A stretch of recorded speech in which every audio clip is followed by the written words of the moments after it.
प्रीतिवर्धन अपराजितः सर्वसत्वः गोविंद।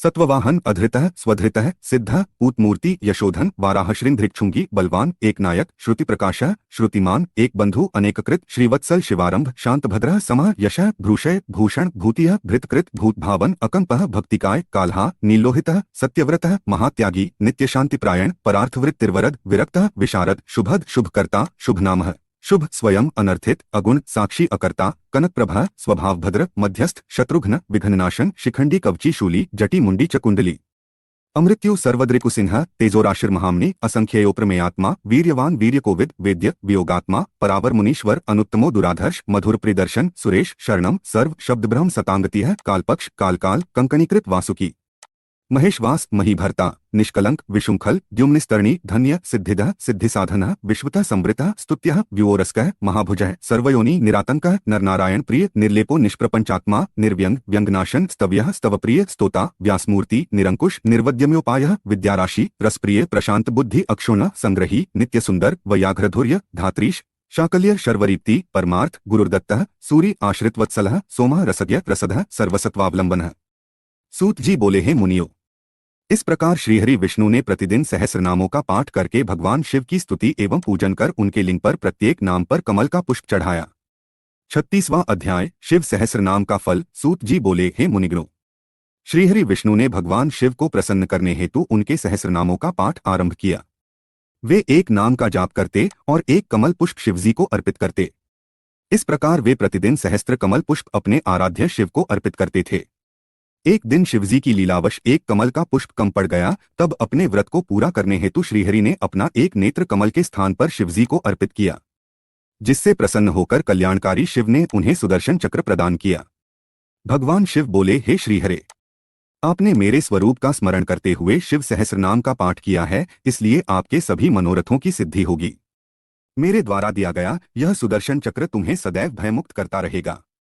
जो भी मनुष्य प्रातः काल शुद्ध हृदय एवं भक्ति भावना से प्रतिदिन मेरे सहस्त्र नामों का पाठ करेगा, उसे सभी सिद्धियां प्राप्त हो जाएंगी।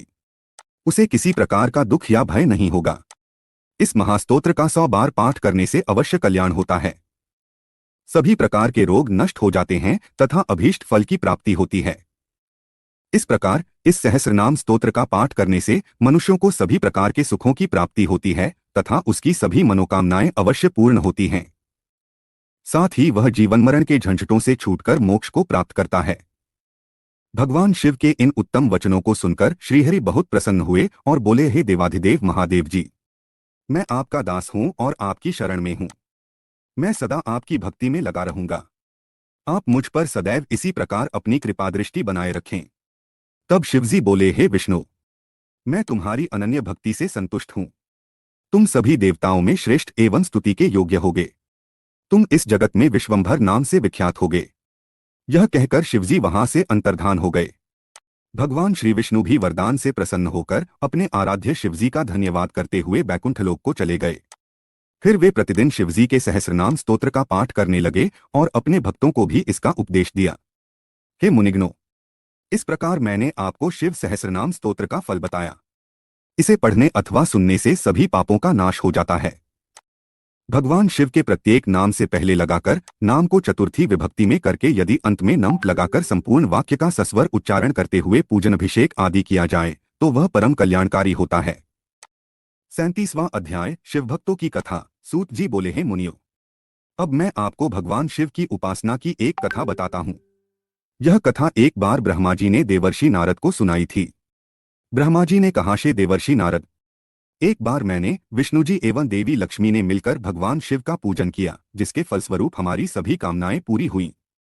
भगवान शिव का पूजन तो दुर्वासा, विश्वामित्र, दधीची, शक्ति, गौतम, कर्णद, भार्गव, बृहस्पति, वैशंपायन, पाराशर, व्यास, उपमन्यु, याज्ञवल्क्य, जैमिनी, गर्ज आदि अनेक महामुनि सदा किया करते हैं।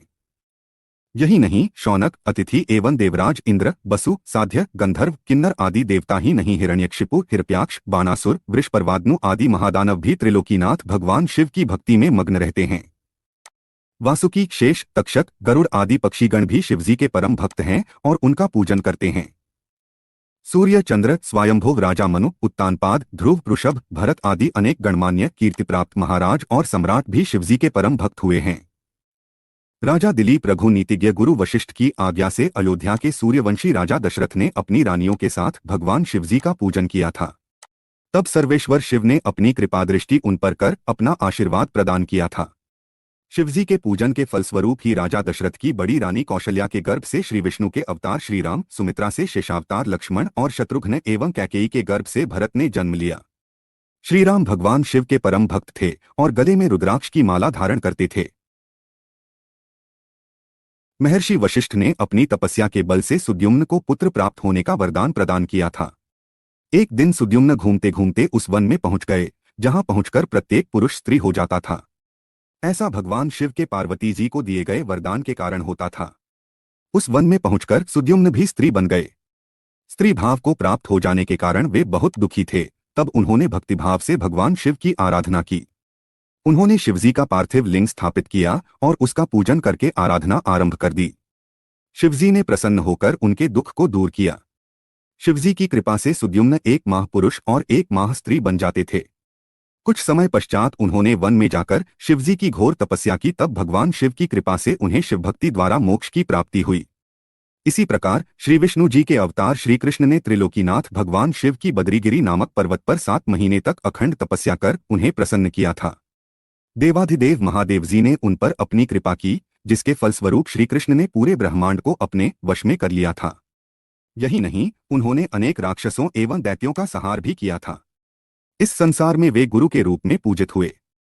श्री कृष्ण के वंश में उत्पन्न प्रद्युम्न सांब भी भगवान शिव के परम भक्त हुए।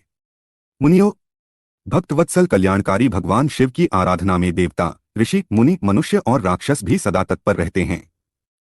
शिवजी के भक्तों की गणना असंभव है। 38वां अध्याय शिवरात्रि का व्रत विधान। ऋषि बोले हैं महामुने सूत जी, जिस व्रत के करने से त्रिलोकीनाथ कल्याणकारी भगवान शिव प्रसन्न होते हैं, वह व्रत हमें सुनाइए।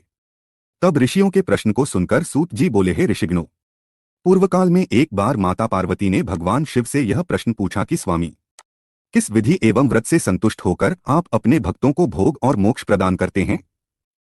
तब सर्वेश्वर शिव बोले, हे देवी, मुझे प्रसन्न करने एवं भोग मोक्ष प्राप्त करने के लिए तो अनेकों व्रत हैं।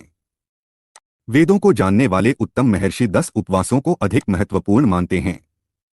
इन व्रतों का विधि विधान मैं आपको बताता हूँ। प्रत्येक महीने की अष्टमी को व्रत करें तथा रात के समय ही व्रत को खोलकर भोजन ग्रहण करें, परंतु कालाष्टमी पर रात में भी भोजन न करें। दिन के समय व्रत रखकर मेरा पूजन करें और रात्रि के समय भोजन लें। शुक्ल पक्ष की एकादशी को रात में भी भोजन न करें। इसी प्रकार शुक्ल पक्ष की त्रयोदशी में रात को भोजन करें, परंतु कृष्ण पक्ष की त्रयोदशी पर रात में भी भोजन न करें। इन सभी व्रतों में शिवरात्रि का व्रत सर्वोत्तम माना गया है। शिवरात्रि का व्रत फाल्गुन माह के कृष्ण पक्ष में होता है। इस दिन प्रातः काल जल्दी जागें। नित्य कर्म करने के पश्चात शिव मंदिर में जाकर विधिपूर्वक भगवान शिव का पूजन करने के पश्चात उनसे प्रार्थना करें कि हे नीलकंठ, मैं आज इस शिवरात्रि के उत्तम व्रत को धारण कर रहा हूँ।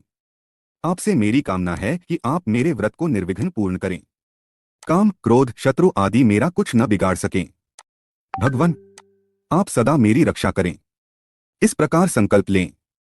तत्पश्चात रात होने पर पूजन की सभी सामग्री को एकत्रित कर ऐसे शिव मंदिर में जाएं जहां शिवलिंग की प्रतिष्ठा शास्त्रों के अनुसार की गई हो। शरीर को स्नान से शुद्ध करके स्वच्छ वस्त्र पहनकर आसन पर बैठकर भगवान शिव का पूजन करें। 108 बार शिव मंत्र का उच्चारण करते हुए जलधारा शिवजी को अर्पित करें। इसी जलधारा से अर्पित की गई वस्तुओं को नीचे उतारें। तत्पश्चात गुरु मंत्र का जाप करते हुए शिवजी को काले तिल चढ़ाएं। भव, शर्व, रुद्र, पशुपति, उग्र, भीम, महान, भीम, ईशान नामक 8 शिव नामों का उच्चारण करते हुए कमल और कनेर के फूल शिवजी पर चढ़ाएं। फिर धूप, दीप और नैवेद्य अर्पित कर उन्हें नमस्कार करें। जप हो जाने पर धेनु मुद्रा दिखाकर जल से उसका तर्पण करें। तत्पश्चात विधिपूर्वक विसर्जन करें। इस प्रकार रात्रि के पहले पहर में पूजन करें। रात्रि का दूसरा पहर होने पर पुनः शिवलिंग पर गंध, पुष्प आदि द्रव्यों द्वारा सर्वेश्वर शिव का पूजन करें। 216 शिव मंत्र का जाप करते हुए पार्थिव लिंग पर जल धारा चढ़ाएं। तिल, जौ, चावल, बेलपत्र, अर्घ्य, बिजौर आदि वस्तुओं से पूजन करना चाहिए।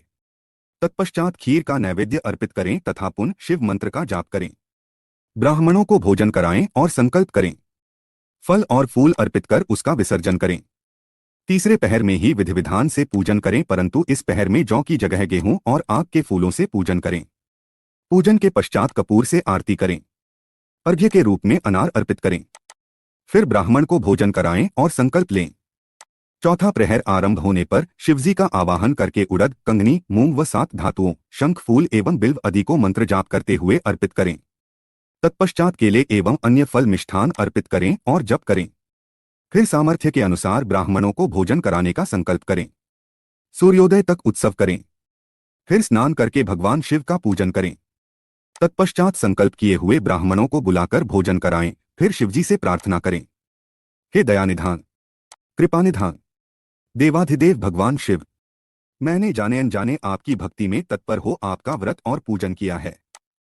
आप मुझ पर कृपा कर इस पूजन को स्वीकार करें। हे प्रभु, मैं चाहे जहां भी रहूं मेरी भक्ति सदा आप में रहे, यह कहकर पुष्पांजलि अर्पित कर ब्राह्मण को तिलक लगाएं और उसके चरण स्पर्श कर आशीर्वाद लें। इस प्रकार विधिपूर्वक किए गए शिवरात्रि के व्रत का बहुत अधिक महात्म्य है। इस व्रत से शिवजी के सानिध्य की प्राप्ति होती है और मोक्ष पाकर वह मनुष्य सांसारिक बंधनों से छूट जाता है। इस उत्तम व्रत का महात्म्य श्री पार्वती जी एवं श्रीहरि विष्णु ने भी सुना। फिर शिव महिमा का गुणगान करते हुए वे बैकुंठ लोक को चले गए और वहां जाकर विष्णु जी ने लोक कल्याण हेतु इस महाव्रत को किया। 39वां अध्याय शिवरात्रि व्रत उद्यापन की विधि। सूत जी बोले, हे ऋषिगणों, अब मैं आपको शिवरात्रि के महाव्रत की उद्यापन विधि बताता हूँ। 14 वर्षों तक शिवरात्रि के व्रत का नियम पूर्वक पालन करना चाहिए। त्रयोदशी के दिन सिर्फ एक बार भोजन करें। शिव चतुर्दशी को निराहार व्रत को पूरा करें। रात को शिवालय में गौरीतिलक मंडप की रचना करें। उसके बीच में लिंग व भद्र मंडल की रचना करें। उसी स्थान पर प्रजापत्य नामक कलशों की स्थापना करें। उस कलश के वाम भाग में पार्वती जी एवं दक्षिण में शिवजी की प्रतिमा स्थापित करें एवं उनका पूजन करें। व्रत करने वाले मनुष्यों को ऋत्विजों के साथ आचार्य का वरण करके उनकी आज्ञा से शिवजी का आवाहन करके विसर्जन तक पूरी रात्रि शिवजी का विधिपूर्वक पूजन करना चाहिए। भगवत संबंधी कीर्तन, गीत व नृत्य करते हुए रात बितानी चाहिए। प्रातः स्नान आदि से निवृत्त हो विधि के अनुसार होम करें। फिर प्रजापत्य का पूजन कर ब्राह्मणों को भक्तिपूर्वक भोजन कराएं। भोजन कराने के पश्चात ऋत्विजों को वस्त्र, आभूषण दें तथा बछड़े सहित गौ का दान आचार्य को करें। तत्पश्चात शिवजी से प्रार्थना करें कि हे देवाधिदेव, आप हम पर प्रसन्न हों और हमारी पूजा स्वीकार करें। यह कहकर मंडप की सब सामग्री भी आचार्य को दान कर दें। तत्पश्चात नम्रतापूर्वक दोनों हाथ जोड़कर मस्तक झुकाकर प्रेम से महाप्रभु देवाधिदेव भक्तवत्सल भगवान शिव से प्रार्थना करें, हे देवाधिदेव, महादेव, देवेश्वर, शरणागत वत्सल, शिवरात्रि के इस महाव्रत से संतुष्ट होकर आप मुझ पर कृपा करें। प्रभो, मैंने भक्तिपूर्वक विधिनुसार इस शुभ व्रत को पूर्ण किया है। फिर भी यदि कहीं कोई त्रुटि रह गई हो या कुछ कमी रह गई हो तो उसे क्षमा करें और मुझ पर अपनी कृपा दृष्टि करें। मैंने जाने अनजाने में जो भी जब पूजन किया है उसे सफल कर स्वीकार करें। इस तरह शिवजी से प्रार्थना कर उन्हें नमस्कार करें। जो मनुष्य इस विधि के अनुसार इस शुभ व्रत को पूर्ण करता है उसका व्रत अवश्य ही सफल होता है। इस व्रत के प्रभाव से उस मनुष्य को मनोवांछित सिद्धि प्राप्त होती है। 40वां अध्याय निषाद चरित्र। सूत जी बोले, हे ऋषियों, प्राचीन काल में गुरु ट्रह नामक भील अपने परिवार के साथ जंगल में रहता था। उसका कार्य पशुओं का वध करना था। इसी तरह से वह अपने परिवार का लालन पालन करता था। एक दिन की बात है, उसके घर में खाने पीने के लिए कुछ भी नहीं था। तब उसके माता पिता एवं अन्य सदस्य भूख से व्याकुल होकर भील से बोले कि हम भूख से मर रहे हैं, कुछ खाने का प्रबंध करो। यह सुनकर उस भील ने अपना धनुष बाण लिया और शिकार की तलाश में चल दिया। संयोगवश यह शिवरात्रि का ही पावन दिन था। शिकारी दर दर भटकता रहा परंतु उसे कुछ न मिला। धीरे धीरे रात घिर आई परंतु उसने खाली हाथ घर न लौटने का निश्चय कर लिया था। इसलिए वह तालाब के किनारे बैठ गया कि जो भी पशु जल पीने यहाँ आएगा उसी का शिकार कर लूंगा। ऐसा विचार कर वह बेल के पेड़ पर बैठ गया। रात घिर आई थी। तभी वहां एक हिरनी जल पीने के लिए आई। उसे देखकर भील ने अपने धनुष पर बाण चढ़ाया। उसी समय ओस में भीगे कुछ बेल के पत्ते वहां स्थित शिवजी के ज्योतिर्लिंग पर गिरे, जिससे भील द्वारा प्रथम पहर की पूजा पूरी हो गई और भील के पापों का नाश हो गया। उधर भील के धनुष की टंकार से हिरनी सब कुछ जान गई। वह उस भील से प्रार्थना करने लगी, हे भील, आप मेरा वध करना चाहते हैं, मुझे मारकर अपनी भूख मिटाना चाहते हैं। यदि ऐसा करने से आपका दुख दूर होता है तो मैं मरने के लिए तैयार हूं, परंतु आप थोड़ी देर रुक जाएं। मेरे बच्चे अकेले हैं, मैं उन्हें अपनी बहन के पास छोड़ आती हूँ। तब भील को विश्वास दिलाकर वह हिरनी वहां से चली गई और भील उसके इंतजार में जागता रहा। इसलिए उसे जागरण का फल भी मिल गया। कुछ देर पश्चात उस हिरनी की बहन उसे ढूंढते हुए वहां पहुंची। उसे मारने के लिए जब भील ने अपने हाथ में धनुष लिया तो पुन बेलपत्र व उस शिवलिंग पर चढ़ गए। इस प्रकार दूसरे पहर का भी पूजन हो गया, परंतु उस हिरनी ने भी भील से प्रार्थना की कि मैं पहले अपने बच्चों को देखाऊं, तब तुम मुझे मारना।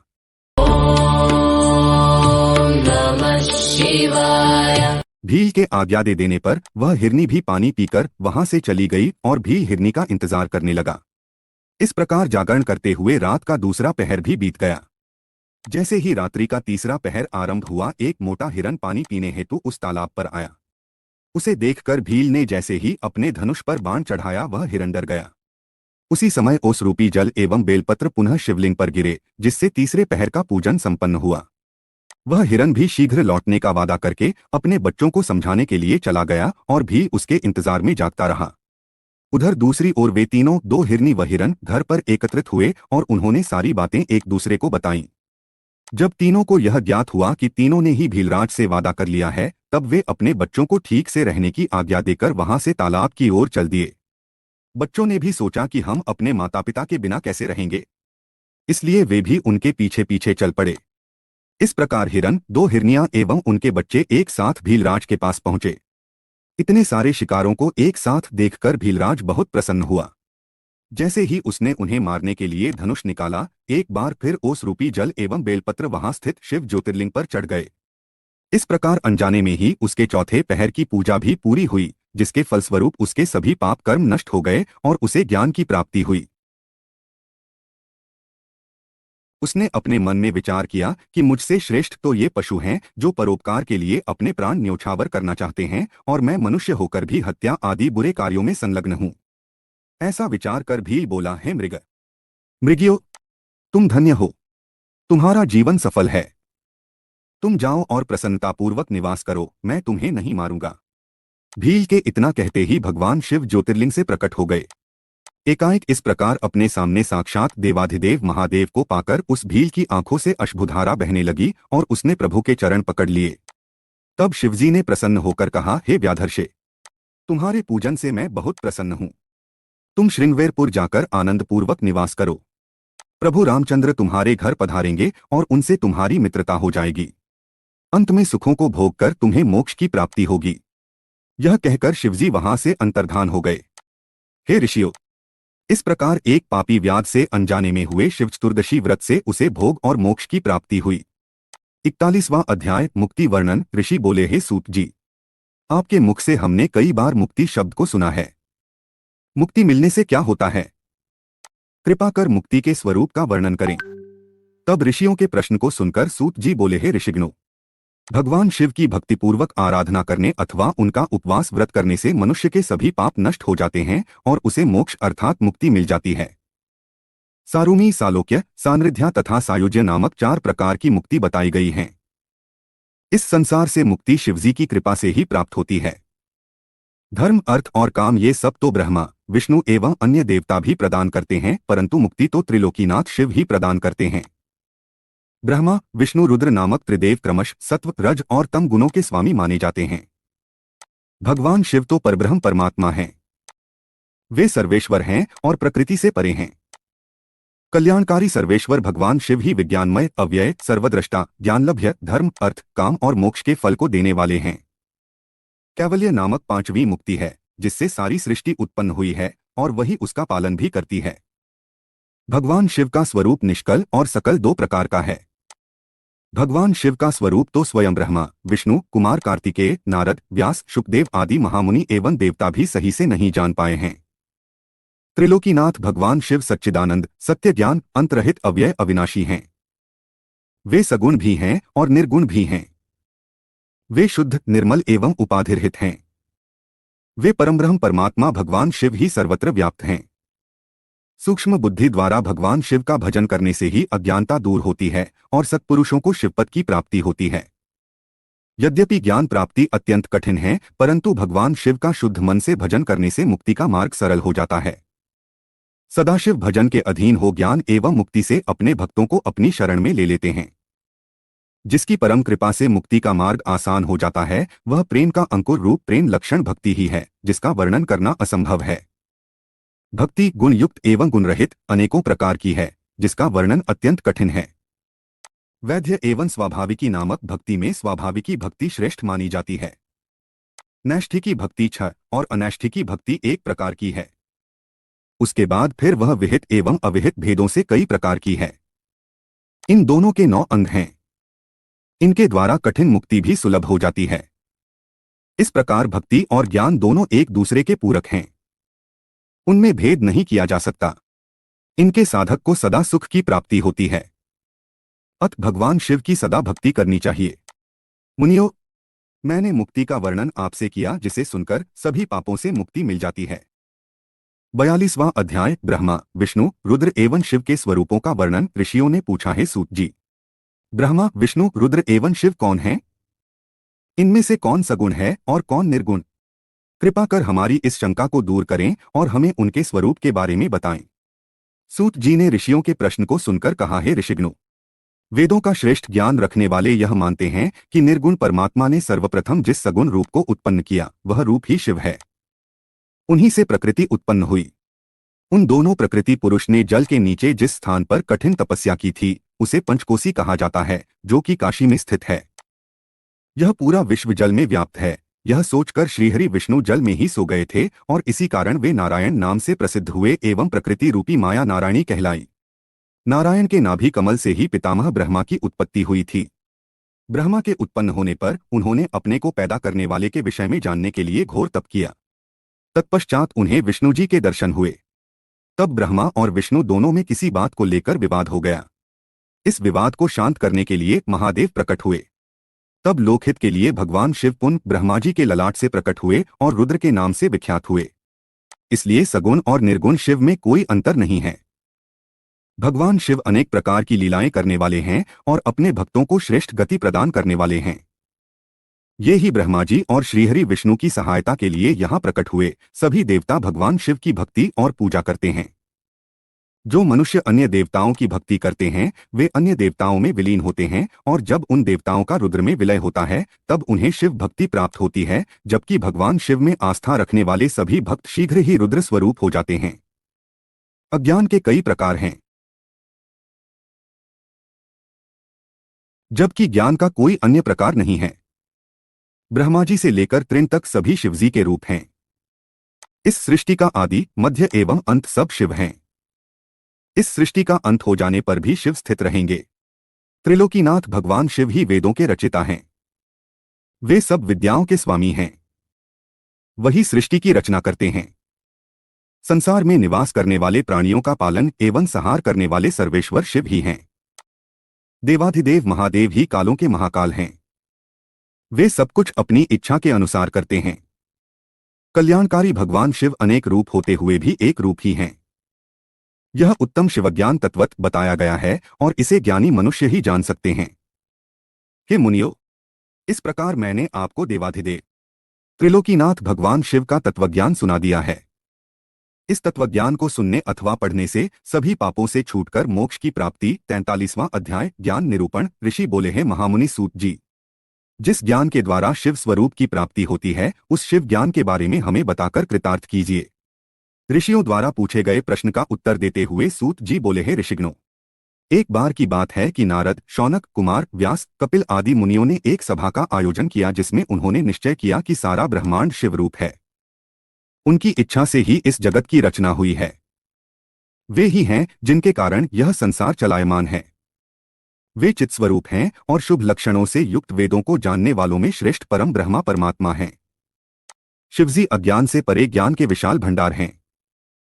मनुष्यों के भ्रम के कारण ही शिव अनेक रूपों में दिखाई पड़ते हैं, परंतु जब मनुष्य अज्ञान को मिटाकर ज्ञान की प्राप्ति कर लेता है, तब वह सदाशिव के उस एक स्वरूप को जान और समझ सकता है। जिस प्रकार इस ब्रह्मांड में सबको प्रकाशित करने वाला केवल एक सूर्य है, परंतु जल में उसके अनेक प्रतिबिंब दिखाई पड़ते हैं, इसी प्रकार शिवजी भी एक होते हुए भ्रम के कारण अनेक रूप दिखाई देते हैं। इस संसार में हर प्राणी अपने अहंकार और घमंड का फल भोगता है। भगवान शिव तो भक्त वत्सल हैं, वे सदा ही अहंकार रहित हैं। उनका विधि विधान एवं भक्ति भावना से किया गया पूजन पापों का नाश करने वाला तथा ज्ञान प्रदान करने वाला है। जब अज्ञान का नाश होता है तभी ज्ञान का उदय होता है। ज्ञान के उदय से अहंकार का नाश हो जाता है।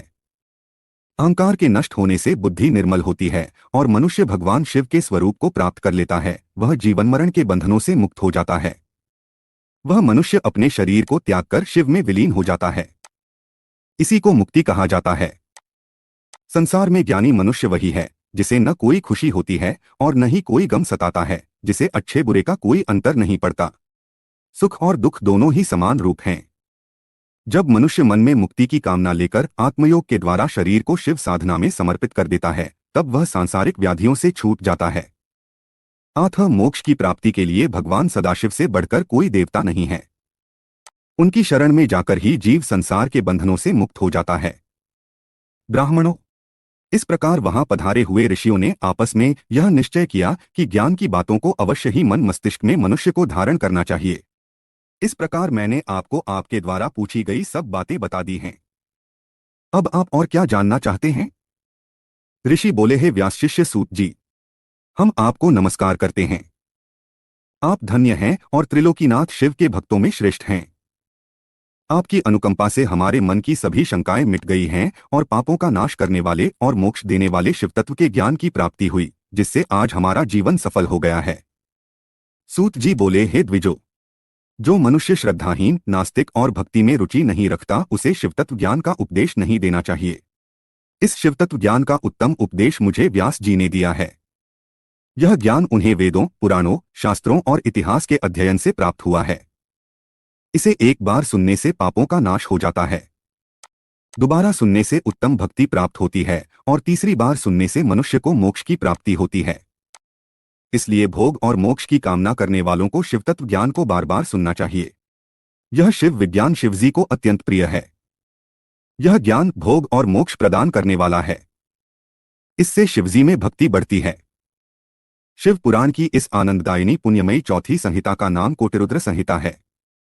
इसका भक्तिपूर्वक अध्ययन अथवा श्रवण करने से परमति की प्राप्ति होती है। श्री कोटिरुद्र संहिता संपूर्ण। पूनम शिवाय श्री उमा संहिता। प्रथम अध्याय श्री कृष्ण उपमन्यु संवाद। जो रजोगुण से संसार की सृष्टि करते हैं, सत्वगुण से 7 भुवनों को धारण करके उनका भरण पोषण करते हैं और तमोगुण से युक्त हो इस जगत का संहार करते हैं, जो इन तीनों गुणों की माया को त्याग कर पुण्य शुद्ध रूप में स्थित हैं, उन सत्यानंद स्वरूप अनंत बोधमय निर्मल परमब्रह्म शिव का हम ध्यान करते हैं। वे सर्वेश्वर शिव ही सृष्टिकाल में ब्रह्मा, पालन के समय विष्णु और संहार के समय सुद्र नाम धारण करते हैं। सत्वगुण एवं सत्वभाव से ही उनकी प्राप्ति संभव है। ऋषि बोले, हैं महाज्ञानी व्यास शिष्य सूत जी, हम सब आपको नमस्कार करते हैं। आपने हम पर कृपा कर हमें कोटिरुद्र संहिता को सुनाया है। अब हमें उमा संहिता में वर्णित श्री पार्वती जी और शिवजी की अद्भुत लीलाओं के बारे में बताइए। ऋषियों की इस प्रार्थना को सुनकर सूत जी बोले, हैं मुनिगणों, आपकी प्रसन्नता के लिए मैं परम दिव्य भोग और मोक्ष प्रदान करने वाले इस मंगलमय चरित्र को सुनाता हूँ। पूर्वकाल में मुनि व्यास ने सनत कुमार जी से इस कथा को सुना था। सनत कुमार जी बोले, हे व्यास जी, श्री कृष्ण पुत्र पाने की इच्छा लेकर कैलाश पर्वत पर तपस्या करने पहुंचे। वहां उन्होंने उपमन्यु को तपस्या करते देखा और उनसे सब बातें कहीं तथा शिव महिमा बताने के लिए भी कहा। तब उपमन्यु बोले, हे श्री कृष्ण, एक बार जप करते हुए मैंने शिवजी का दर्शन किया। उनके पास अव्यय गुहम एवं अनेक दिव्य अस्त्र शस्त्र भी थे। शिवजी का त्रिशूल अत्यंत शक्तिशाली है एवं सागर के जल को एक पल में सुखा सकता है। इसी त्रिशूल से शिवजी ने लवणासुर का वध किया था। वहां मैंने एक फरसा देखा जो अत्यंत तीक्ष्ण धार वाला था। यही फरसा शिवजी ने परशुराम को दिया था। साथ ही वहां सुदर्शन चक्र भी था जो करोड़ों सूर्य के समान प्रकाशित हो रहा था। शिवजी का पिनाक नामक धनुष, तलवार, गदा आदि शस्त्र भी मैंने वहां देखे। तत्पश्चात मैंने त्रिलोकीनाथ कल्याणकारी भगवान शिव को वहां पर देखा। उनके दाहिनी ओर ब्रह्मा जी हंस से जुटे विमान में बैठे थे और बाईं ओर श्रीहरि विष्णु गरुड़ पर बैठे हुए थे। मनु, भूगु आदि ऋषिगण, देवराज इंद्र सहित सभी देवता वहां उनके सम्मुख खड़े थे। रुद्र जी के पास ही नंदी एवं अन्य भूतगण बैठे थे। सभी हाथ जोड़कर अपने आराध्य देव की स्तुति कर रहे थे। उन्हें देखकर मैंने भी सर्वेश्वर शिव की स्तुति करनी आरंभ कर दी। तभी शिवजी ने मुझे साक्षात दर्शन दिए और बोले, हे ब्राह्मण, मैं आपकी भक्ति से प्रसन्न हूं। अपना मनचाहा वर मांगो। शिवजी के उत्तम वचनों को सुनकर मैंने हाथ जोड़कर कहा, हे देवाधिदेव महादेव, यदि आप मुझ पर प्रसन्न हैं तो मुझे अपनी अविरल भक्ति प्रदान कीजिए। प्रभो, मुझे मेरे परिवार सहित दूध भात का भोजन सदा मिलता रहे। उपमन्यु के वचन सुनकर शिवजी बोले, तथास्तु। तुम सब मुनियों में परम ऐश्वर्यशाली होगे तथा तुम्हें सदैव अमृतमय क्षीर की प्राप्ति होगी। जब भी तुम भक्ति भाव से मेरा ध्यान करोगे मैं तुम्हें दर्शन दूंगा। यह कहकर शिवजी वहां से अंतर्धान हो गए। हे कृष्ण, भगवान शिव ही सब तत्वों के ज्ञाता हैं, वे ही सर्वेश्वर हैं और इस संसार का हित और कल्याण करने वाले हैं। नमः शिवाय। आठ पुत्र प्राप्ति हेतु तुम शिवजी की आराधना करो। दूसरा अध्याय, शिव भक्तों का आख्यान। श्री कृष्ण जी ने उपमन्यु से पूछा, हे ब्राह्मण राज, भगवान शिव के पूजन से जिन शिव भक्तों का उद्धार हुआ है, अर्थात शिवजी की विशेष कृपा जिन्हें प्राप्त हुई है, उनके विषय में बताइए। श्री कृष्ण के प्रश्न को सुनकर उपमन्यु बोले, हे कृष्ण, राक्षसराज हिरण्यकशिपु ने शिवजी को अपनी घोर तपस्या से प्रसन्न किया। तब उन्होंने उसे ऐश्वर्य संपन्न राज्य प्रदान किया। उसी का पुत्र नंदन भी शिवजी से वरदान पाकर युद्ध में विजयी हुआ और उसने देवराज इंद्र को 10,000 वर्षों तक अपना दास बनाए रखा। इसी प्रकार सतमुख राक्षस ने शिव पूजन कर 1000 पुत्र प्राप्त किए। जब ऋषि याज्ञवल्क्य ने शिवजी की आराधना से उन्हें प्रसन्न किया तो वे वेदों के महान ज्ञाता हुए। व्यास मुनि को भी शिव कृपा से वेद, पुराण, इतिहास एवं शास्त्रों का ज्ञान प्राप्त हुआ। एक बार की बात है, शिवजी के क्रोध से पृथ्वी का सब जल सूख गया था। तब सब देवताओं ने शिवजी को उनकी आराधना करके प्रसन्न किया। उस समय शिवजी ने अपने कपाल से जल प्रकट किया था। राजा चित्रसेन की भक्ति से प्रसन्न होकर शिवजी ने उन्हें निर्भय कर दिया। शिव भक्ति से एक साधारण से गोप श्रीकर को परम सिद्धि प्राप्त हुई। सीमंतिनी के सोमवार के व्रत के पुण्य एवं भक्ति फल से शिवजी ने उसके पति चित्रांगद की रक्षा की। चंचुला नामक व्यभिचारिणी स्त्री के गोकर्ण में कथा सुनने से भक्तवत्सल भगवान शिव ने उसके सभी पापों का नाश कर दिया और उसके पति विंदुक को भी सद्गति प्रदान की। महाकाय नामक व्याध ने शिव भक्ति से सद्गति पाई। महामुनि दुर्वासा को शिव भक्ति से मोक्ष की प्राप्ति हुई। यही नहीं, ब्रह्मा जी ने शिव आराधना द्वारा इस पूरी सृष्टि की रचना की। मार्कंडेय जी भगवान शिव की कृपा से ही दीर्घायु हुए। भगवान शिव के वर से ही शांडिल्य जगत प्रसिद्ध एवं पूजनीय हुए। इस प्रकार मैंने आपको शिवजी के अनेकों भक्तों के बारे में बताया जिन्हें शिव कृपा से रिद्धि सिद्धि की प्राप्ति हुई। तीसरा अध्याय, शिव महात्म्य वर्णन। श्री कृष्ण जी ने उपमन्यु से पूछा, है महामुने, क्या भगवान शिव मुझे भी दर्शन देंगे? उनकी बात सुनकर उपमन्यु बोले, अवश्य ही भगवान शिव आपको दर्शन देंगे। मैं आपको एक अद्भुत मंत्र बताता हूँ जिसके जाप से निश्चय ही शिवजी प्रसन्न होकर न केवल आपको दर्शन देंगे अपितु आपकी पुत्र प्राप्ति की इच्छा भी अवश्य पूरी करेंगे।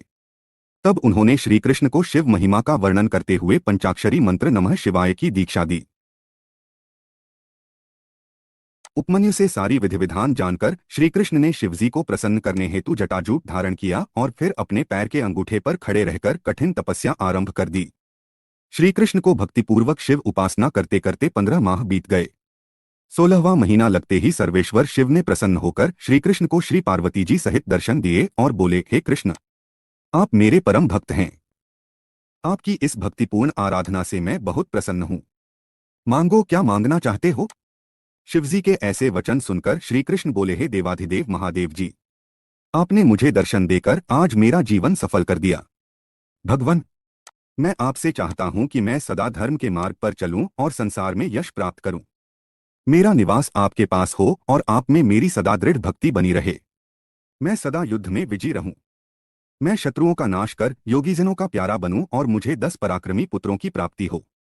श्री कृष्ण के वचनों को सुनकर शिवजी ने प्रसन्नतापूर्वक उन्हें सभी वर प्रदान कर दिए। श्री पार्वती जी ने लोक कल्याण हेतु ब्राह्मणों की सेवा करने का वर प्रदान किया। तत्पश्चात शिव पार्वती अंतर्धान हो गए। तब श्री कृष्ण भी प्रसन्नतापूर्वक उपमन्यु के पास पहुंचे और उन्हें अपने वरदान के बारे में बताकर वे अपनी नगरी द्वारिका को चले गए। श्री रामचंद्र जी ने भी भगवान शिव की आराधना कर उन्हें प्रसन्न किया और उनसे दिव्य अस्त्र प्राप्त किए। शिवजी के आशीर्वाद के फलस्वरूप उन्होंने लंका के विशाल समुद्र पर पुल बनाकर लंकेश्वर रावण को मारकर अपनी पत्नी सीता को मुक्त कराया। परशुराम ने शिवजी को प्रसन्न कर शिवजी से परशु नामक फरसा प्राप्त किया और उससे ही अपने पिता ऋषि जमदग्नि का वध करने वाले सहस्रार्जुन का वध किया। चाक्षुष नामक मनुपुत्र ने शाप भोगते हुए भी दंडक वन में शिवजी की तपस्या की, जिससे प्रसन्न होकर शिवजी ने उन्हें सांसारिक बंधनों से मुक्त कर गणेश जी का गण बना दिया। गर्ग मुनि की आराधना से प्रसन्न होकर 1000 पराक्रमी पुत्रों का आशीर्वाद प्रदान किया। शिवजी की कृपा से ही गालव नामक एक निर्धन ने अपनी तपस्या से शिवजी को प्रसन्न कर अपने पिता को पुनर्जीवित कर दिया। मुनियो, इस प्रकार मैंने आपसे शिव महात्म्य का वर्णन किया। चौथा अध्याय शिव माया वर्णन। व्यास जी बोले, उठे सनत कुमार जी, अब आप हमें त्रिलोकीनाथ भगवान शिव के लीलामय चरित्र के विषय में बताइए। यह सुनकर सनत कुमार जी बोले, हे व्यास जी, भगवान शिव परम ब्रह्मा परमात्मा हैं। वे ही सबके ईश्वर हैं। शिवजी से ही 8 देव योनि, 1 मानव योनि एवं 5 पक्षी योनि अर्थात 14 योनियां उत्पन्न हुई हैं। ब्रह्मा, विष्णु, देवेंद्र, चंद्र, सूर्य आदि सभी देवताओं सहित दानव, नाग, किन्नर, गंधर्व आदि सभी की उत्पत्ति शिवजी की कृपा से हुई है। इस सारे जगत में शिवजी की माया फैली है। इस संसार में घटित होने वाली हर घटना शिव माया का ही रूप है। उनकी आज्ञा के बिना इस धरती पर एक पत्ता भी नहीं हिलता है। सर्वेश्वर शिव की माया के कारण ही पूरा जगत कामदेव के अधीन हो जाता है। उनकी माया से मोहित होकर ही देवराज इंद्र महामुनि गौतम की पत्नी अहिल्या पर आसक्त हुए थे, जिसके फलस्वरूप उन्हें शाप मिला था। श्रीहरि विष्णु भी शिव माया के कारण ही स्त्रियों में विहार करने लगे थे। चंद्रमा भी मोहित होकर अपने गुरुदेव की पत्नी को भगाकर ले गए थे और पाप के भागी बने थे तथा शिव भक्ति से उन्हें शाप से मुक्ति मिली थी। एक बार मित्र व वरुण देव भी शिव माया से मोहित होकर स्वर्ग की अप्सरा उर्वशी पर आसक्त हो गए थे, जिससे दोनों का शक्तिपात हो गया। मित्र ने अपनी शक्ति घड़े में डाल दी थी, जिससे मुनिवर वशिष्ठ उत्पन्न हुए, जबकि वरुण देव ने उसे जल में त्यागा, जिसके फलस्वरूप बड़वानल जैसे तपस्वी अगस्त्य पुत्र हुए। गौतम ऋषि का शार्दूती पर मोहित होने के पीछे एक महान कार्य अस्त्र शस्त्रों के महान ज्ञाता द्रोणाचार्य का जन्म था। यही नहीं, महामुनि विश्वामित्र का स्वर्ग की अप्सरा मेनका पर मोहित होना भी शिव माया का ही एक रूप था। लंकेश्वर रावण का सीताजी को उठाकर ले जाना भी रावण को श्रीराम द्वारा मारे जाने के निमित्त था। इस प्रकार इस ब्रह्मांड में घटने वाली प्रत्येक घटना शिवजी की इच्छा के अनुसार ही होती है। शिवजी की माया पूरे जगत में व्याप्त है, जिसका पूर्ण वर्णन करना मेरे लिए क्या किसी के लिए भी संभव नहीं है। 5वां अध्याय नरक में गिराने वाले पापों का वर्णन। व्यास जी बोले, हे मुनीश्वर, इस संसार में पाप कर्म करने वाले पापी मनुष्य सदा नरक के भागी होते हैं। ऐसे नरक जाने वाले प्राणियों के विषय में मुझे बताइए। व्यास जी के वचन सुनकर सनत कुमार जी बोले, हे व्यास जी, इस संसार में अनेक प्रकार के पाप कर्म होते हैं, जिनके कारण मनुष्य को नरक जाना पड़ता है। परस्त्री की इच्छा, पराया धन पाने की इच्छा, दूसरों का बुरा सोचना, अधर्म करना, ये सब मन के पाप होते हैं। इसी प्रकार झूठ बोलना, कठोर बोलना, दूसरों की चुगली करना, ये वाणी द्वारा किए गए पाप कर्म होते हैं। अभक्ष भक्षण करना, हिंसा करना, असत्य कार्य करना एवं किसी का धन वस्तु हड़प लेना, ये सभी शारीरिक पाप कहे जाते हैं और इनका फल बहुत भयानक होता है। अपने गुरु अथवा माता पिता की निंदा करने वाले महापापी नरक में जाते हैं। यही नहीं, ब्राह्मणों को कष्ट देना, शिव ग्रंथों को नष्ट करना भी महापाप माना जाता है। जो मनुष्य भगवान शिव की स्तुति एवं पूजन नहीं करते और न ही शिवलिंग को नमस्कार करते हैं, वे भी नरक के भागी होते हैं। बिना गुरु की पूजा के शास्त्रों को सुनने की कोशिश करने वाले, गुरु सेवा से जी चुराने वाले, गुरु त्यागी एवं गुरु का अपमान करने वाले नरकगामी होते हैं। ब्रह्मा हत्या करने, मद्यपान करने, गुरु के स्थान पर बैठने तथा गुरु माता को कुदृष्टि से देखने वाले नरक में जाने योग्य ही होते हैं। वेदों की जानकारी रखने वाले एवं पूजनाराधन को त्याग देने वाले, दूसरों की अमानत को हड़पने वाले तथा चोरी करने वाले सभी मनुष्यों को अवश्य ही नरक में रहना पड़ता है। परस्त्री का भोग करने वाले अथवा व्यभिचार करने वाले मनुष्य अवश्य ही नरक में जाते हैं। यही नहीं, पुरुष, स्त्री, हाथी, घोड़ा, गाय, पृथ्वी, चांदी, वस्त्र, औषध, रस, चंदन, अगर, कपूर, पट्टे, कस्तूरी आदि को अकारण ही बेच देने वाले मूर्ख मनुष्यों को नरक अवश्य भोगना पड़ता है। हे मुनियों, इस प्रकार मैंने आपसे ऐसे कृत्यों का वर्णन किया जो कि महापाप माने जाते हैं और जिनके कारण मनुष्य को नरक की घोर कष्टदायक यातनाएं झेलनी पड़ती हैं। 6वां अध्याय पाप पुण्य वर्णन। सनत कुमार जी बोले, हे व्यास जी, किसी भी बात पर घमंड या अभिमान करना, क्रोध, कपट व साधुओं से द्वेष रखना, किसी अन्य पर अकारण कलंक लगाना, शिवालय के वृक्ष और बगीचे में लगे पेड़ के फल, फूल, टहनियां तोड़ना एवं हरियाली को उजाड़ने वाले, किसी के धन को लूटने वाले अथवा किसी के धनधान्य या पशुओं को चुराने वाले, जल को अपवित्र करने वाले, स्त्री या पुत्र को बेचने वाले, अपनी स्त्री की रक्षा न करने वाले, दान न करने वाले, असत्य बोलने वाले, शास्त्रों के अनुसार कार्य न करने वाले, दूसरों की निंदा करने वाले, पितृयज्ञ व देव यज्ञ न करने वाले, व्यभिचार करने वाले एवं भगवान में आस्था न रखने वाले सभी मनुष्य पापी कहे जाते हैं।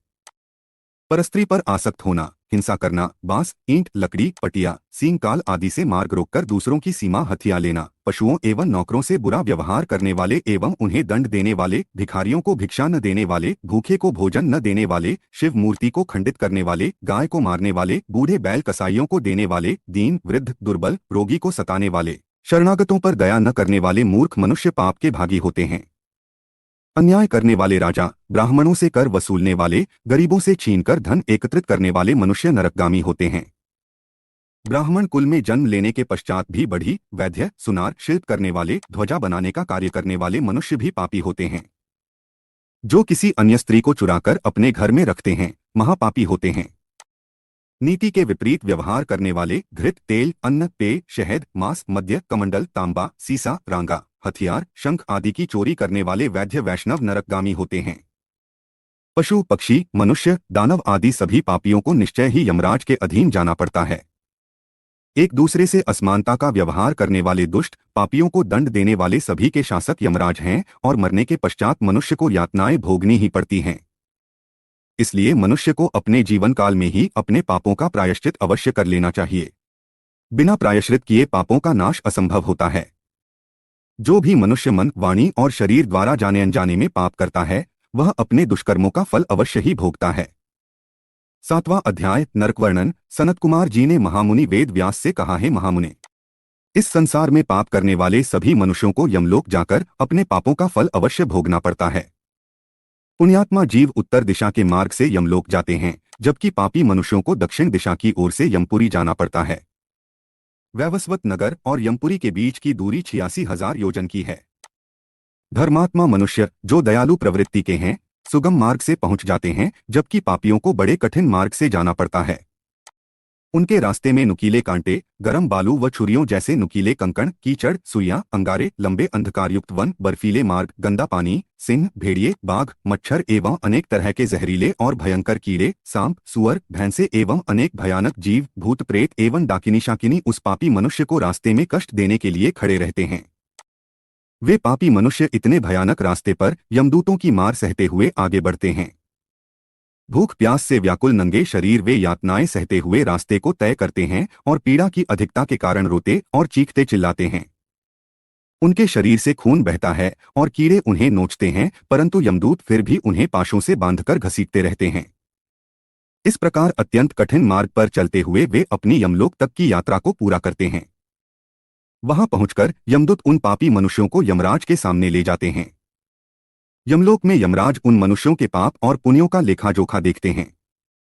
पुण्यात्माओं को यमराज प्रसन्नतापूर्वक उत्तम विमान में बैठाकर सादर स्वर्ग लोक भेज देते हैं, परंतु यदि उन्होंने कुछ भी पाप किए होते हैं तो उन्हें उनका दंड अवश्य भोगना पड़ता है तथा अपने पापों को भोगने के पश्चात उन्हें यमदूतों द्वारा स्वर्ग भेज दिया जाता है। परंतु ऐसे मनुष्य जो सदा ही पाप कर्मों में संलिप्त रहते हैं को यमराज का बड़ा भयानक रूप देखने को मिलता है। यमराज भयंकर दाढ़ों वाले, विकराल भौहों वाले, अनेक भयानक अस्त्र शस्त्र धारण किए हुए, 18 हाथ वाले, काले भैंसे पर बैठे अग्नि के समान लाल आंखों वाले एवं प्रलय काल की अग्नि के समान तेजस्वी भयानक रूप धारण किए दिखाई देते हैं और पापियों को बड़े कठोर दंड देते हैं। तब भगवान चित्रगुप्त धर्मयुक्त वचनों से उन्हें समझाते हैं।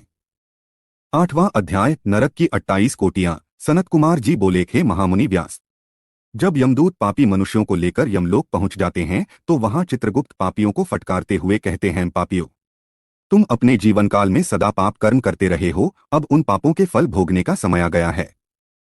इसी प्रकार पापी दुष्ट राजाओं को डांटते हुए वे कहते हैं कि राज्य का सुख मिलने पर तुम अपने को सर्वस्व मानने लगे और इसी घमंड में मदमस्त होकर तुमने अपनी प्रजा के साथ बहुत बुरा व्यवहार किया और उन्हें अनेकों तरह के कष्ट तथा यातनाएं दी। उन बुरे कर्मों के पाप मैल के समान अब भी तुम्हारे शरीर से चिपके हुए हैं। तब यमदूत चंड एवं महाचंड उन पापी राजाओं को उठाकर गरम गरम भट्टियों में फेंक देते हैं ताकि पाप रूपी मैल जल जाए और फिर वहीं से उन पर वजन का प्रहार करते हैं। इस प्रकार की यातना से उनके कानों से खून बहने लगता है और वे बेहोश हो जाते हैं। तब वायु का स्पर्श कराकर उन्हें पुनः होश में लाया जाता है। तत्पश्चात उन्हें नरक रूपी समुद्र में डाल दिया जाता है।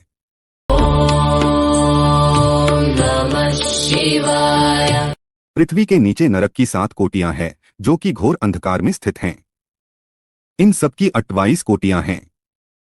घोरा कोटि सुघोरा कोटि अति घोरा महाघोरा चोर रूपा तलातला मयाका कालरात्रि भयोत्तरा चंडा महाचंडा चंड कोलाहला प्रचंड चंड नायका पद्मा पद्मावती भीता भीमा भीषण नायका कराला विकराला वा त्रिकोण पंचकोश सुदीर्घ अखिलार्दित सम भीम सम लाभ उग्रदीप्त प्रायः नामक ये 28 नरक कोटि हैं जो कि पापियों को यातना देने वाली हैं। इन नरक कोटियों का निर्माण पापियों को यातना देने के लिए ही किया गया है। इसके अतिरिक्त इन कोटियों के 5 नायक भी हैं। यही 100 और वपराक एवं 140 महानरकों को महानरक मंडल कहा जाता है। 9वां अध्याय साधारण नरकति। सनत कुमार जी कहते हैं, जिस प्रकार सोने को अग्नि में तपाकर ही कुंदन बनाया जाता है, उसी प्रकार पापियों की जीवात्माओं को भी शुद्ध करने हेतु नरक की अग्नि में डाला जाता है। सर्वप्रथम पापियों के दोनों हाथों को रस्सियों से बांधकर उन्हें पेड़ पर उल्टा लटका दिया जाता है। उनके पैरों में लोहा बांध दिया जाता है ताकि दर्द से तड़पते हुए प्राणी अपने द्वारा किए गए पापों को याद करे। तत्पश्चात उन्हें तेल के उबलते हुए कड़ाहे में इस प्रकार भूना जाता है जिस प्रकार हम बैंगन भूनते हैं। फिर उन्हें अंधकारयुक्त कुओं में धकेल दिया जाता है जहां पर अनेकों प्रकार के कीड़े एवं भयानक जीव उन पर चिपट जाते हैं, उन्हें नोचते और खाते हैं। इस प्रकार पापी जीवों को अनेक प्रकार की यातनाएं भोगनी पड़ती हैं। फिर कुओं से निकालकर उन्हें पुनः नरक में फेंक दिया जाता है। वहां पर उनकी पीठ पर बड़े बड़े हथौड़े से, जो कि तपाए हुए होते हैं, उनकी पीठ को छलनी कर दिया जाता है। कहीं उन पापी आत्माओं को आरी से चीरा जाता है। फिर उन पापात्माओं को मांस व रुधिर खाने के लिए बाध्य किया जाता है। इस प्रकार वे पापात्मा मनुष्य अनेकों कष्टों को भोगते हैं। उनका शरीर अनेक प्रकार की यातनाएं भोगता है। तत्पश्चात वे यमदूत पापियों को निरुद्वास नामक नरक में डाल देते हैं। यहाँ रेत के भवन होते हैं जो कि भट्टी के समान तप कर उन्हें पीड़ा पहुंचाते हैं। वहीं पर पापी प्राणियों के हाथ, पैर, सिर, माथे, छाती और शरीर के अन्य अंगों पर आग में तपते हुए हथौड़ों से एक के बाद एक अनगिनत प्रहार किए जाते हैं। तत्पश्चात उसे गर्म रेत में फेंक दिया जाता है। फिर गंदे कीचड़ में फेंक दिया जाता है। कुंभीपाक नामक नरक में पापात्माओं को तेल के जलते हुए कड़ाहों में पकाया जाता है। फिर लाजाभक्ष सूची पत्र में डाल दिया जाता है। वहां इन्हें धधकती हुई अग्नि में फेंक दिया जाता है। फिर यमदूत अपने वज्र के समान कठोर प्रहारों से इन पापियों को छलनी करते हैं और उनके घावों पर नमक भर देते हैं। उनके मुंहों में लोहे की कीलें डाल दी जाती हैं। 10वां अध्याय नरक गति भोग वर्णन। सनत कुमार जी बोले हैं, महामुने, पाखंड में लिप्त रहने वाले, झूठ बोलने वाले या अन्य किसी भी प्रकार से दूसरों का अहित करने वाले नास्तिक मनुष्य द्विज हाख्य नरक में जाते हैं। इस नरक में उन पर आधे कोस लंबे पैने हल चलाए जाते हैं। ऐसे दुष्ट मनुष्य जो अपने माता पिता अथवा गुरुओं की आज्ञा को नहीं मानते, के मुंह में कीड़ों से युक्त विष्ठा भर दी जाती है। जो पापी मनुष्य शिवालय, बगीचे, बावड़ी, तालाब, कुएं या ब्राह्मणों के रहने के स्थान को नष्ट करते हैं, ऐसे प्राणियों को कोल्हू में पेला जाता है। फिर उन्हें नरक की अग्नि में पकाया जाता है। भोग विलासी प्रवृत्ति के दुष्ट मानवों को यमदूत लोहे की गर्म स्त्रीमूर्ति से चिपका देते हैं। महात्माओं की निंदा करने वाले पापियों के कानों में लोहा, तांबा व सीसा और पीतल को गलाकर भर दिया जाता है। जो पापी कामी पुरुष बुरी नजर से नारी को देखते हैं, उनकी आंखों में सुई और गर्म राख भर दी जाती है। जो पापी महात्माओं के दिए गए धर्म संबंधित उपदेशों की अवमानना करते हैं और धर्मशास्त्रों की निंदा करते हैं, उनकी छाती, कंठ, जीभ, होंठ, नाक और सिर में 3 नोकों वाली कीलें ठोक दी जाती हैं और उन पर मुदगरों से चोट की जाती है। दूसरों का धन चुराने वाले, पूजन सामग्री को पैर लगाने वाले दुष्ट मनुष्यों को अनेक प्रकार की यातनाएं भोगने के लिए दी जाती हैं। जो पापी धनी होते हुए भी दान नहीं करते और घर आए भिखारी को खाली लौटा देते हैं, ऐसे पुरुषों को घोर यातनाएं सहनी पड़ती हैं। जो सत्पुरुष भगवान शिव का पूजन करके विधि विधान से उनका हवन करने के पश्चात शिव मंत्र को जाप करके यममार्ग को रोकने वाले श्याम एवं शवल नामक श्वानों एवं पश्चिम, वायव्य, दक्षिण और नैऋत्य दिशा में रहने वाले पुण्यकर्मों वाले कौओं को बलि देते हैं, उन मनुष्यों को कभी यमराज का दर्शन नहीं करना पड़ता है। 4 हाथ लंबा मंडप बनाकर उसके ईशान में धन्वंतरी, पूर्व में इंद्र, पश्चिम में सुदक्षोम और दक्षिण में यम एवं पितरों के लिए बलि देनी चाहिए। तत्पश्चात कुत्तों एवं पक्षियों के लिए अन्न डालें। स्वाहाकार, स्वधाकर, वषटकार एवं हंतकार धर्ममयी गाय के 4 स्तन हैं, इसलिए गौ सेवा को आवश्यक माना जाता है और इसीलिए हम गोमाता की पूजा करते हैं।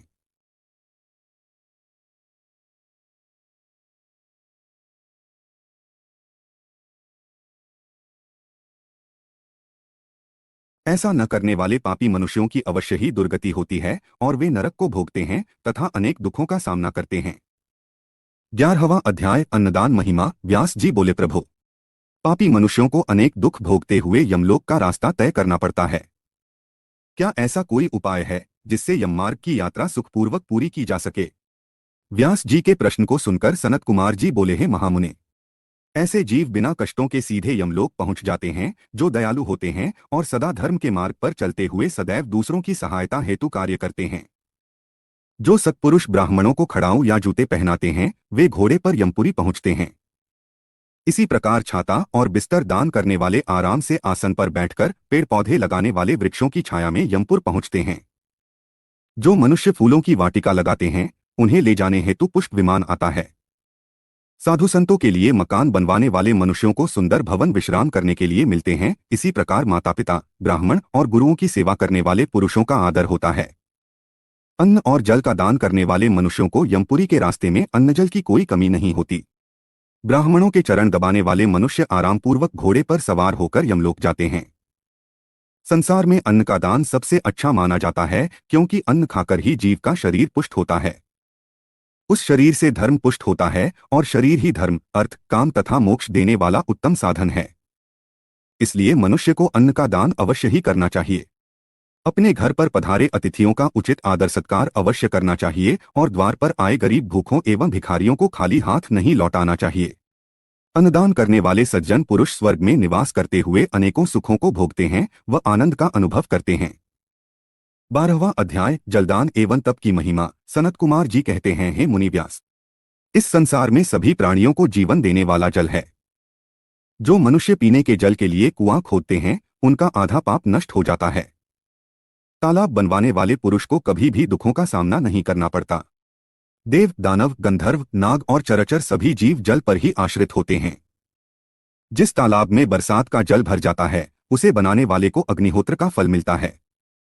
सर्दियों में जो तालाब जल से भरा रहता है उसे बनाने वाले को 1000 गोदान का पुण्य प्राप्त होता है। इसी प्रकार हेमंत और शिशिर ऋतु में भरे तालाब के निर्माण करने वाले को अश्वमेध यज्ञ का फल मिलता है। इसलिए तालाब खुदवाना पुण्यदायक और कल्याणदायक माना जाता है। इसी प्रकार मार्ग में वृक्ष और बगीचे लगवाने वाले प्राणियों के पूरे वंश का उद्धार हो जाता है। फल फूल वाले वृक्ष बहुत उत्तम होते हैं। फूलों से देवता, फलों से पितृगण एवं उनकी छाया से वहां से आने जाने वाले राहगीरों को राहत मिलती है। ये वृक्ष सर्प, किन्नर, राक्षस, देव, मनुष्यों को सुख देने वाले होते हैं। इस संसार में सत्य को सबसे उत्तम कहा गया है। यही सत्य ब्रह्मा, तप, यज्ञ, शास्त्र, चेतन, धैर्य, देवता, ऋषि, पितरों का पूजन, जल, विद्यादान, ब्रह्मचर्य, परमपद सभी सत्य रूप हैं। सत्यभाषी मनुष्य तपस्वी, सत्य धर्म का अनुसरण करने वाला सिद्ध पुरुष होता है। वह विमान में बैठकर स्वर्ग जाता है। सदैव सत्य बोलना ही फल देने वाला है। तपस्या द्वारा स्वर्ग, यश, मुक्ति, कामना, ज्ञान, विज्ञान, संपत्ति, सौभाग्य, रूप और इनसे अधिक पदार्थ होते हैं। साथ ही मन की सभी कामनाएं अवश्य पूरी होती हैं। तपस्या के बगैर किसी भी मनुष्य अथवा जीव को भगवान शिव के परम धाम की प्राप्ति नहीं हो सकती। शुद्ध हृदय से त्रिलोकीनाथ भक्तवत्सल देवाधिदेव महादेव की तपस्या करने से ब्रह्महत्या जैसे महापाप से भी मुक्ति मिल सकती है। तपस्या ही सारे संसार को सुख और शांति प्रदान करने वाली है। इसलिए सुखों की इच्छा करने वाले एवं भोग और मोक्ष चाहने वाले मनुष्यों को तप अवश्य करना चाहिए। 13वां अध्याय पुराण महात्म्य। सनत कुमार जी बोले, हैं महामुने, जो ब्राह्मण वेद शास्त्रों को पढ़कर दूसरे मनुष्यों को सुनाते हैं उन्हें इस पुण्य का फल अवश्य मिलता है। नरक की यातनाओं के विषय में बताकर जीवों को सचेत करने वाले पुराण के ज्ञाता और धर्मोपदेशकों को श्रेष्ठ गुरु माना जाता है। वे अपने असीम ज्ञान द्वारा जगत का कल्याण करते हैं। अपना परलोक सुधारने हेतु मनुष्यों को धन, अन्न, भूमि, स्वर्ण, गौ, रथ, वस्त्र एवं आभूषण आदि वस्तुओं का दान करना चाहिए। जुटा हुआ खेत अर्थात लहलहाते फसल वाले खेत का दान करने से मनुष्य की 10 पीढ़ियां सुधर जाती हैं। वह मनुष्य सभी सुखों को भोगकर अंत में विमान पर सवार होकर सीधे स्वर्गलोक जाता है। अपने घर में अथवा शिवालय या मंदिरों में भगवान शिव, विष्णु और सूर्य पुराण का पाठ करवाने वाले उत्तम पुरुष को राजसूय यज्ञ व अश्वमेध यज्ञ का फल मिलता है। वे सूर्यलोक होते हुए ब्रह्मलोक में जाते हैं। देवताओं के मंदिरों में पुराणों की अमृतमय कथा कराने वाले सत्पुरुषों को अश्वमेध यज्ञ का फल मिलता है। इस संसार में मुक्ति प्राप्त करने की इच्छा रखने वाले मनुष्यों को श्रद्धापूर्वक भक्ति भावना से शिव पुराण की परम पवित्र कथा अवश्य पढ़नी अथवा सुननी चाहिए। प्रतिदिन कुछ समय के लिए शिव पुराण की कथा अवश्य सुननी या पढ़नी चाहिए। इस संसार में अपने कर्मों के बंधनों से मुक्त होने के लिए शिव पुराण का ज्ञान अवश्य प्राप्त करना चाहिए। निरंतर योग शास्त्रों का अध्ययन करने अथवा पुराणों का श्रवण करने से समस्त पापों का नाश होता है एवं धर्म की वृद्धि होती है। 14वां अध्याय विभिन्न दानों का वर्णन। सनत कुमार जी बोले, हे व्यास जी, मनुष्य यदि दान के लिए सुपात्रों को ही चुने तभी उसका परम कल्याण होता है। गौ, पृथ्वी, विद्या और तुला का दान सर्वोत्तम माना जाता है। अपने घर के द्वार पर आए मांगने वाले अर्थात याचकों को दूध देने वाली गाय, वस्त्र, जूते, अन्न, छाता अथवा भक्तिभाव से श्रद्धापूर्वक जो भी यथासंभव दान दिया जाए वह परम कल्याणकारी होता है। यही नहीं, स्वर्ण, तिल, हाथी, कन्यादासी, घर, रथ, मणि, गौ, कपिला और अन्न, इन 10 दानों को महादान माना जाता है। इन 10 महादानों को जो भी मनुष्य भक्ति भावना से करता है वह इस भवसागर से अवश्य ही पार हो जाता है। वह सत्पुरुष जीवन और मरण के बंधनों से सदा के लिए मुक्त हो जाता है। त्रिलोकीनाथ देवाधिदेव महादेव जी की परम कृपा पाकर उसे भोग और मोक्ष की प्राप्ति हो जाती है। सोने में सींग रूप में खुर मढ़ाकर वस्त्र, आभूषण एवं अन्य वस्तुओं सहित गाय और बछड़े का दान जो मनुष्य सुपात्र विद्वान ब्राह्मण को करता है उसके सभी मनोरथों की सिद्धि हो जाती है। वह जीव इस लोक में सभी सुख भोग कर शिवलोक को जाता है। उसे लोक परलोक में सभी इच्छित वस्तुओं की प्राप्ति होती है। मन में मुक्ति की इच्छा लेकर किया गया दान अवश्य ही हितकर होता है। इस जगत में तुला के दान को भी उत्तम माना जाता है।